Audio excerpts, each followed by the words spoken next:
Salam sidang jemaat Tuhan, salam sejahtera untuk kita semua.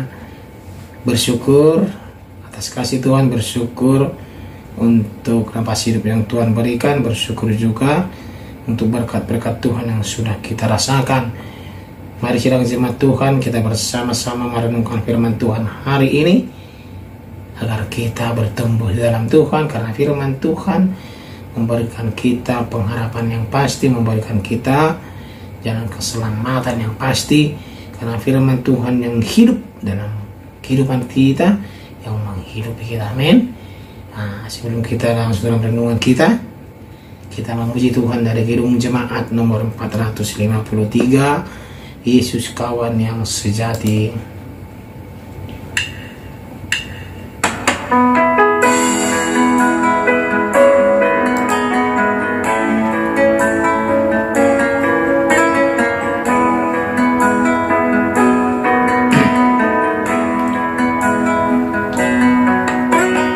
Yesus kawan yang sejati, bagi kita yang lemah,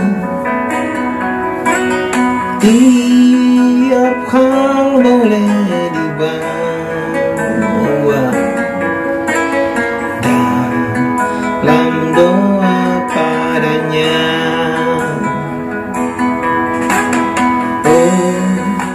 Betapa kita susah dan percuma berlelah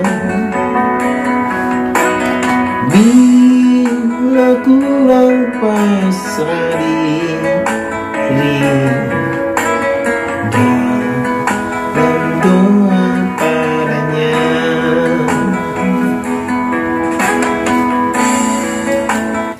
Firman Tuhan untuk hari ini dari kitab 1 Tawarik pasal 28 ayat 1 sampai ayat 21. Demikianlah firman Tuhan. Daud mengumpulkan di Yerusalem segala pembesar Israel, yakni para kepala suku, para pemimpin rombongan orang-orang yang melayani raja, para kepala pasukan 1000 dan kepala pasukan 100, serta para kepala harta benda dan ternak kepunyaan raja dan anak-anaknya. Bersama-sama mereka juga para pegawai istana dan para perwira dan semua pahlawan yang gagah perkasa.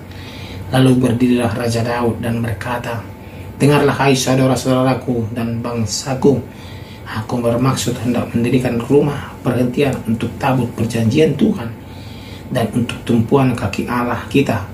Juga aku telah membuat persediaan untuk mendirikannya.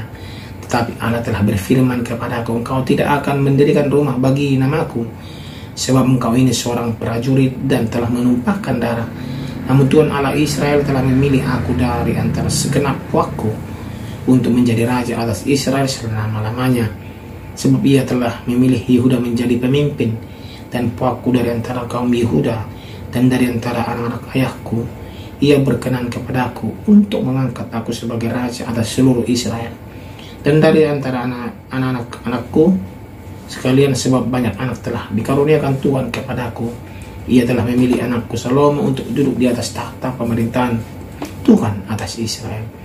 Ia telah berfirman kepadaku, Salomo anakmu, dialah yang akan mendirikan rumahku dan pelataranku, sebab aku telah memilih dia menjadi anakku, dan aku akan menjadi bapaknya. Dan aku akan mengukuhkan kerajaannya sampai selama-lamanya, jika ia bertekun melakukan segala perintah dan peraturanku seperti sekarang ini. Maka sekarang di depan mata seluruh Israel di jemaat Tuhan, dan dengan didengar Allah kita, aku berkata kepadamu, peliharalah dan tuntutlah segala perintah Tuhan Allah, supaya kamu tetap menduduki negeri yang baik ini dan mewariskannya sampai selama-lamanya kepada anak-anakmu yang kemudian.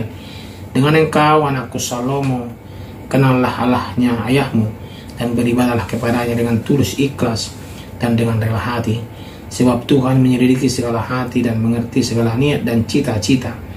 Jika engkau mencari dia, maka ia berkenan ditemui olehmu. Tetapi jika engkau meninggalkan dia, maka ia akan membuang engkau untuk selamanya. Camkanlah sekarang, sebab Tuhan telah memilih engkau untuk mendirikan sebuah rumah menjadi tempat kudus. Kuatkanlah hatimu dan lakukanlah itu. Lalu Daud menyerahkan kepada Salomo anaknya rencana bangunan dari balai bait suci dan ruangan-ruangannya dan perbendaharanya, kamar-kamar atas dan kamar-kamar dalamnya, serta dari ruangan untuk tutup pendamaian. Selanjutnya rencana dari segala yang dipikirkannya mengenai pelataran rumah Tuhan dan bilik-bilik di sekelilingnya, mengenai perbendaharaan rumah Allah dan perbendaharaan barang-barang kudus, mengenai rombongan-rombongan para imam dan para orang Lewi, dan mengenai segala pekerjaan untuk ibadah di rumah Tuhan dan segala perkakas untuk ibadah di rumah Tuhan. Juga ia memberikan emas seberat yang diperlukan untuk segala perkakas pada tiap-tiap ibadah, dan diberikannya perak seberat yang diperlukan untuk segala perkakas perak pada tiap-tiap ibadah, yakni sejumlah emas untuk kandil-kandil emas dan lampu-lampu yang dari emas seberat yang diperlukan tiap-tiap kandil dan lampu-lampunya, dan perak untuk kandil perak seberat yang diperlukan perak untuk satu kandil dan lampu-lampunya, sesuai dengan pemakaian tiap-tiap kandil dalam ibadah. Kemudian diberikannya sejumlah emas untuk meja-meja roti sajian, meja demi meja, dan perak untuk meja-meja dari perak. Selanjutnya emas murni untuk garpu-garpu dan bokor-bokor penyiraman dan kendi-kendi. Juga untuk piala-piala dari emas seberat yang diperlukan untuk tiap-tiap piala, dan perak untuk piala dari perak seberat yang diperlukan untuk tiap-tiap piala. Juga emas yang disucikan untuk mesbah pembakaran ukupan seberat yang diperlukan, dan emas untuk pembentukan kereta yang menjadi tumpangan kedua kerub yang mengembangkan sayap sambil menunggangi tabut perjanjian Tuhan. Semua itu terdapat dalam tulisan yang diilhamkan kepadaku oleh Tuhan, yang berisi petunjuk tentang segala pelaksanaan rencana itu. Lalu berkata Daud kepada Salomo anaknya, kuatkan dan teguhkan hatimu dan lakukanlah itu. Janganlah takut dan janganlah tawar hati, sebab Tuhan Allah-Allahku menyertai engkau. Ia tidak akan membiarkan dan meninggalkan engkau sampai segala pekerjaan untuk ibadah di rumah Allah selesai. Sesungguhnya rombongan para imam dan para orang Lewi ada untuk melakukan segala ibadah di rumah Allah, dan ada beberapa sukarelawan yang ahli dalam setiap tugas yang dapat membantu engkau. Juga para pemimpin dan seluruh rakyat ini sepenuhnya ada di bawah perintahmu. Demikianlah pembacaan firman Tuhan. Tema kita pada hari ini adalah warisan iman. Saudara jemaat Tuhan terkasih, sebelum memasuki masa pensiun, sekali lagi Raja Daud mengumpulkan seluruh bawahannya untuk menyampaikan pesan dan arahan dan wejangan-wejangan. Di hadapan mereka, Raja Daud menyatakan keinginan hatinya yang tak sampai, yaitu pendirian bait suci. Alasan penolakan Tuhan dijelaskan oleh Daud kepada para bawahannya. Pada momen tersebut Daud mengumumkan siapakah pengganti dirinya yang bukan saja menjabat sebagai raja, tetapi juga bertanggung jawab mendirikan rumah bagi Tuhan, itu bait suci. Jemaat Tuhan, sebagai calon raja Israel, Salomo memiliki tugas dan tanggung jawab yang begitu berat di pundaknya, yaitu yang pertama membangun bait Allah dan juga menjamin kelangsungan tahta dan kekuasaan Daud. Artinya satu bait suci dan juga kerajaan. Ya, hal itu dapat terlaksana oleh Salomo jika ia dan segenap rakyat Israel memelihara dan melakukan segala perintah Tuhan. Maka pemerintahannya akan langgeng, maka pemerintahannya akan terus diberkati oleh Tuhan. Sebab itu Daud menasihati mereka agar taat dan setia beribadah kepada Tuhan Allah, sehingga mereka tetap berada dalam pemeliharaan dan berkat Allah yang luar biasa.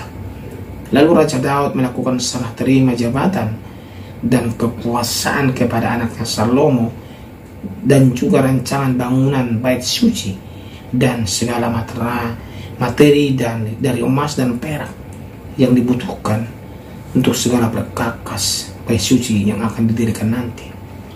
Sebagai penutup, Raja Daud mengingatkan Salomo yang masih muda untuk berteguh hati, sebab Tuhan akan menyertai Salomo apapun yang akan dia kerjakan. Sebagai pemimpin yang hidup takut akan Allah, Raja Daud berkali-kali menekankan bahwa Tuhan adalah Allah Israel, Allah atas dirinya dan Allah atas kerajaannya. Raja Daud menekankan ini dan mengingatkan anaknya Salomo. Dengan penekanan ini, Raja Daud memotivasi anaknya Salomo dan bangsanya untuk menjaga relasi atau hubungan dan kesetiaan kepada Tuhan Allah. Mereka harus menjaga relasi itu. Hidup yang berpusat pada Tuhan harus melibatkan kesadaran akan karya Tuhan dalam hidup kita sebagai jemaat Tuhan. Kerinduan untuk membangun pengenalan pribadi dan persekutuan dengannya, serta kesediaan untuk taat kepada kehendak Allah. Itulah warisan iman yang bisa kita wariskan kepada keturunan kita dan generasi kita masa kini. Warisan berharga ini akan memelihara mereka untuk terus-menerus hidup berpusat kepada Tuhan. Oleh karena itu, sidang jemaat Tuhan, seperti Raja Daud, dia mewariskan warisan iman kepada anaknya Salomo, yaitu pembangunan bait suci untuk Tuhan. Ya, biasanya kalau dalam dunia ini banyak yang kita lihat bahwa dalam hal harta warisan banyak perselisihan yang kita lihat antara kakak beradik yang berkeluarga, yang dalam satu keluarga. Mungkin nih mereka merasa pembagian warisan ini adalah tidak adil. Begitu. Inilah risikonya atau ujung-ujungnya kalau kita mewariskan warisan dunia. Pasti ada namanya pemberontakan, pasti adanya perselisihan, pasti adanya permusuhan, bahkan sampai ada pembunuhan. Ya, tetapi kalau kita mewariskan warisan iman kepada anak kita, yakin dan percaya Tuhan akan tolong, tidak akan ada perselisihan, tidak akan ada permusuhan. Tapi kalau yang ada adalah damai sejahtera dan kasih yang daripada Tuhan, seperti yang diterima oleh Salomo yang berkat yang luar biasa, yang kekayaannya melebihi, tidak ada yang menandinginya di dunia ini. Ya, Tuhan memberikan segalanya.